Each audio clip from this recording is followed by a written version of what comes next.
warahmatullahi wabarakatuh.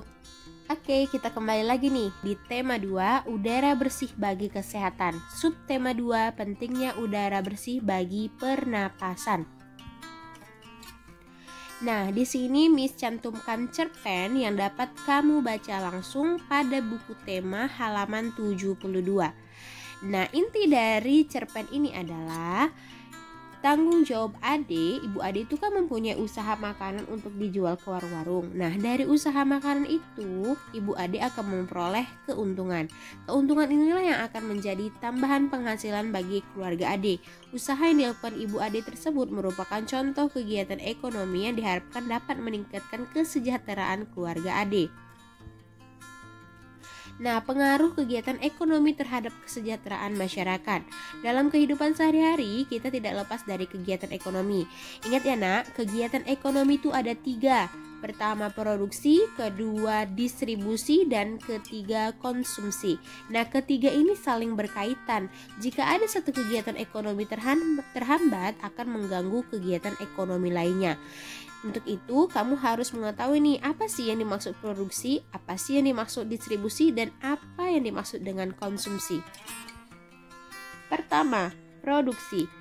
Produksi adalah kegiatan menghasilkan barang dalam rangka memenuhi kebutuhan hidup. Orang yang melakukan kegiatan produksi disebut produsen. Ingat ya, orang yang melakukan kegiatan produksi disebut produsen. Kedua, distribusi. Kegiatan menyalurkan hasil produksi dari produsen ke konsumen. Orang yang melakukan kegiatan ini disebut distributor. Ketiga, konsumsi. Kegiatan menghabiskan atau mengurangi nilai guna barang dan jasa untuk memenuhi kebutuhan hidup. Orang yang melakukan kegiatan konsumsi disebut konsumen. Nah, berikut contoh proses dari 3 kegiatan ekonomi. Nah, ini adalah kegiatan ekonomi untuk produksi saus. Pertama itu mereka pasti memproduksi botolnya dulu. Nah, ini adalah cara pembuatan botolnya. Kemudian mereka juga buat saus. Nah, sausnya itu dimasukkan ke dalam botol. Kemudian itu botolnya itu ditutup setelah diisi dan lanjut di packing, dimasukkan ke dalam kardus-kardus dan didistribusikan kepada konsumen yang membelinya di supermarket. Inilah kegiatan ekonomi.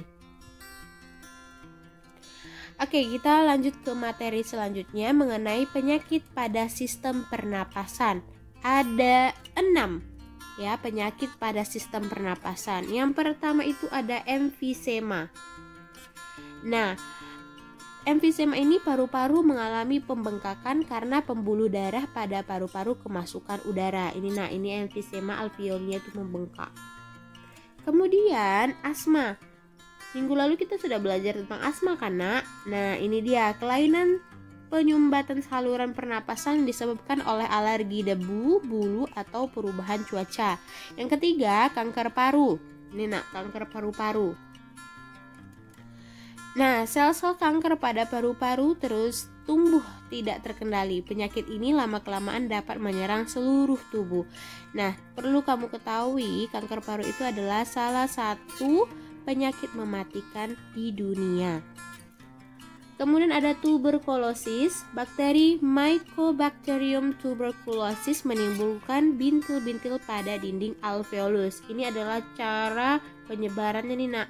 Nah, dari si penyakit TBC kemudian bakteri itu terlempar ke orang yang sehat, kemudian dia jadi tertular. Nah, yang ke 5, ini ada bronkitis, gangguan di cabang batang tenggorokan akibat infeksi. Penderita mengalami demam dan menghasilkan lendir yang menyumbat batang tenggorokan. Ini dia lendirnya yang menyumbat batang tenggorokan. Dan terakhir adalah flu, penyakit yang disebabkan oleh virus influenza. Penyakit ini timbul dengan gejala bersin-bersin, demam, dan pilek.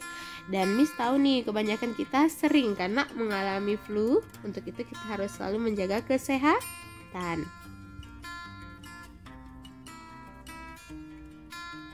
Nah, kita lanjut ke materi selanjutnya. Kamu bisa membuka buku kamu halaman 85 mengenai mengambil keputusan dengan musyawarah. Nah, musyawarah itu adalah salah satu cara bentuk upaya pengambilan keputusan bersama yang sesuai dengan nilai budaya bangsa Indonesia. Adapun ciri-cirinya, pertama, sesuai dengan kepentingan bersama. Kemudian, usul atau pendapat yang disampaikan mudah dipahami dan tidak memberatkan. Kemudian, mempertimbangkan moral lebih diutamakan dan bersumber dari hati nurani yang jujur. Dan yang terakhir, pembicaraan harus dapat diterima dengan akal sehat dan sesuai dengan hati nurani. Nah, cara-cara mengeluarkan pendapat pada saat bermusyawarah. Pertama, mengajukan tangan sebagai tanda izin bicara. Kedua, berbicara setelah dipersilahkan. Ketiga, kalau ada yang berbicara menunggu sampai pembicara selesai. Keempat, bersikap sopan. Dan kelima, suaranya harus jelas. Nah, sikap dalam bermusyawarah. Pertama, menghargai atau menghormati pendapat orang lain. Tidak memaksakan kehendak kepada orang lain dan tidak boleh mencela pendapat orang lain atau memotong pembicaraan orang lain.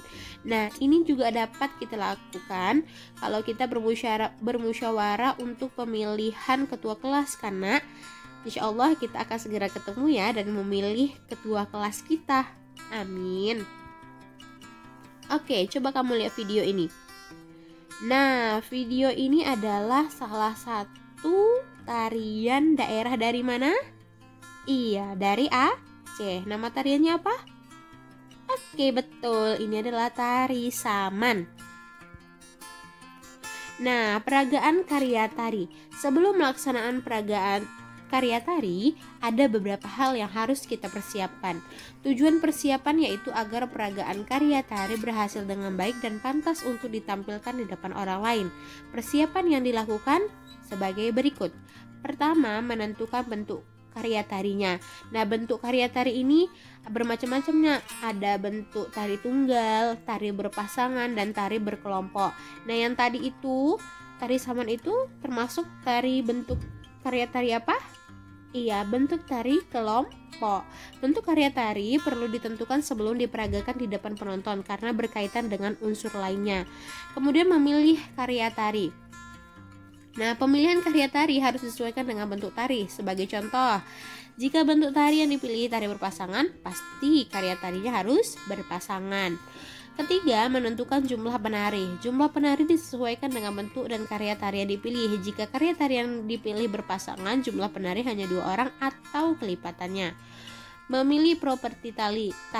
Properti perlu dipersiapkan sejak awal dan selalu dipakai sejak saat latihan peragaan gerak tari. Tujuannya agar pada saat peragaan di depan penonton, kamu sudah terbiasa dengan penggunaan properti sehingga sesuai dengan gerak tari. Yang lalu kita udah belajar tentang properti tari kan, Nak? Yang kelima, menentukan iringan tari. Saat ini iringan tari bisa kita dapatkan dalam aneka bentuk rekaman, baik dengan pita kaset maupun CD. Persiapkan iringan tari sejak awal dan gunakan selalu setiap kalian latihan. Dan terakhir, memilih busana tari. Dan ini yang paling penting, Nak. Setiap karya tari memerlukan busana yang berbeda. Busana tari harus sesuai dengan tema tari. Saat ini banyak persewaan busana tari sehingga memudahkanmu dalam menyiapkan busana tari. Nah, insya Allah kalau kita bertemu nanti kita bisa, Nak, melakukan peragaan karya tari ya, Nak. Oke, sekian video penjelasan pembelajaran dari Miss. Miss harapkan kalian tetap semangat belajar di rumah dan terima kasih sudah menonton. Assalamualaikum warahmatullahi wabarakatuh.